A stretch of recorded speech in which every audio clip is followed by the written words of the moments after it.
关注光远看经济，离经济的真相更近。大家好，我是马光远。这几年老有人问我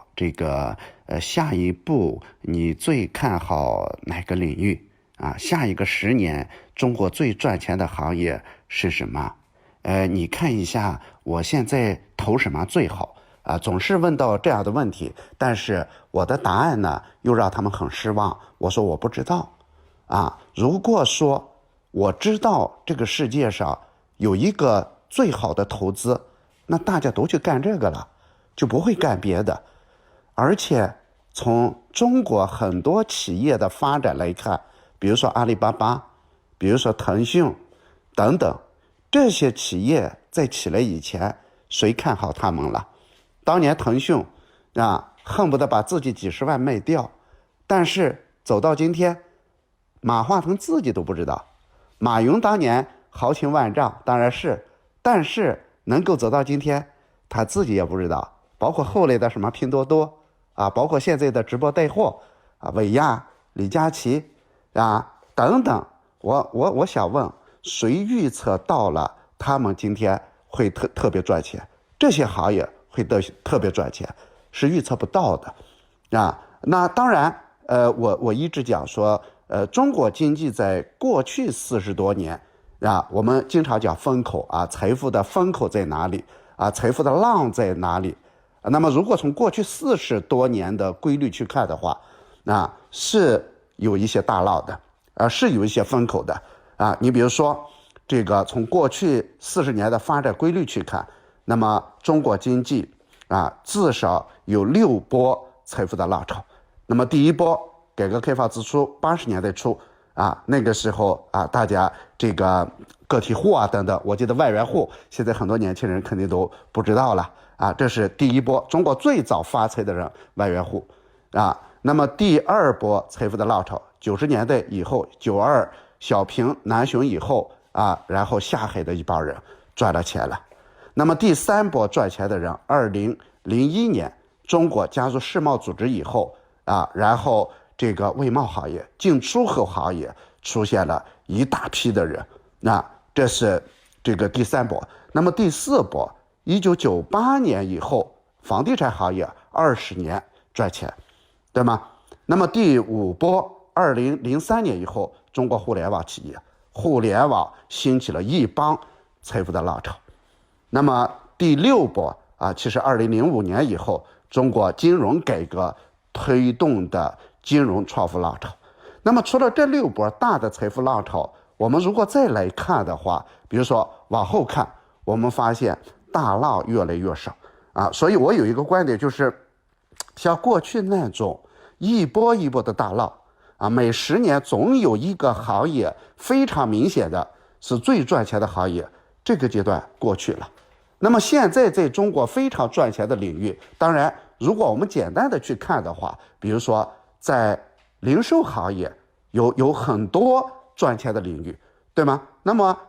中国零售行业可以讲在以后仍然是可能出现我认为财富富豪最多的领域这几年的拼多多这个包括京东等等，这些其实意味着中国零售行业的一个崛起当然按照中国零售行业，按照中国的这个在全球作为第一消费大国这么一个地位来看的话，那么以后还会出现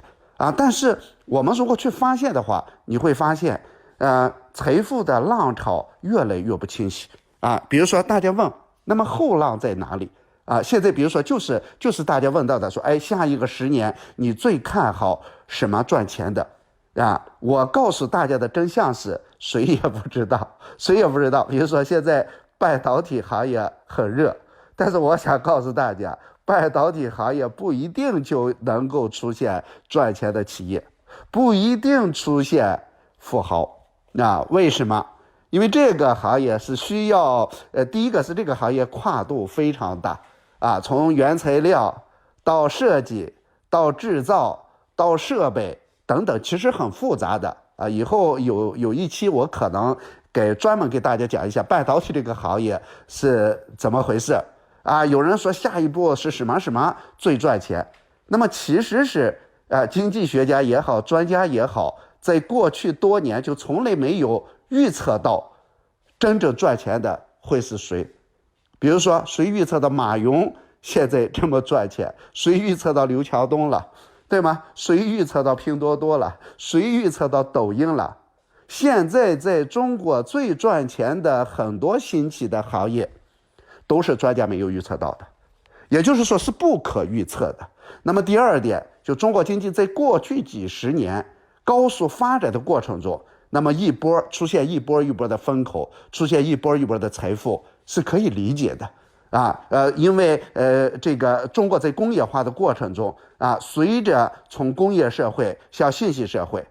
从一个传统的农村国家向城市国家的进发，总会有一些主导产业会出现，这些主导产业会带来一个什么呢？主导的财富。那么意味着每10年左右总会有一个行业或者附带的行业会特别赚钱。但是到中国经济告别速度进入高质量发展以后，那么财富只能在细分的领域，也就是说大的财富浪潮，大的风口结束了。那么未来赚钱的领域在哪里？甚至可以讲在任何领域都会赚钱。比如说吃喝玩乐的任何领域都会赚钱呀。房地产是不是就彻底不赚钱了？也不会在房地产领域仍然有很多精耕细作的领域是可以赚钱的包括比如说小区的这种服务，给居民带来的这种高品质的生活，现在整体的这种服务链条也没有起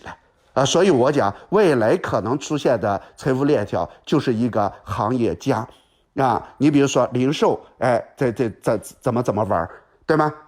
技术也好，理念也好，这种突变突然带来一个财富浪潮等等。那凡是在中国未来所有的领域都可能赚钱，甚至那些非常传统的领域，那你比如说在中国现在赚钱的领域，现在的首富又变成谁了？又变成农夫山泉的首富了。这因为我们之前谈过这么一期就前面那一期我就想告诉大家不是说大家光鲜的一些领域就赚钱你看不见那些领域不赚钱捡垃圾的都会很赚钱，真的你比如说顺丰是干嘛的？顺丰就是送快递的，对吗？很赚钱，很赚钱。农夫山泉就是卖水的，老干妈就是卖辣酱的，海天酱油就是做酱油的。以后说不定会出现陕西油泼辣子，会出现一些哪怕是蒸馒头的、做豆腐的，只要你做得好，只要你与时俱进，都能赚钱所以我要讲的是，中国财富的后浪在哪里？后浪我不知道，真的，这就是我的答案。所以很多人都会很失望我认为没有后浪，我认为不可预测，但是又好像有一定的规律。规律在哪里？就是以后的财富一定在每一个领域的精耕细作上，在专注程度上。也就比如说你做水，那么一定做到极致；你做零售一定做到极致；你做家具一定做到极致；你做馒头一定做到极致；做豆腐做到极致。我认为极致、专业、专一就是以后的财富好了所以但是说哪个领域都有做得好的，有做得差的，这就是我的答案。感谢收听本期的关爱看经济希望大家订阅我们的关爱看经济与中国经济共成长，分享中国经济发展的红利。我们下次见。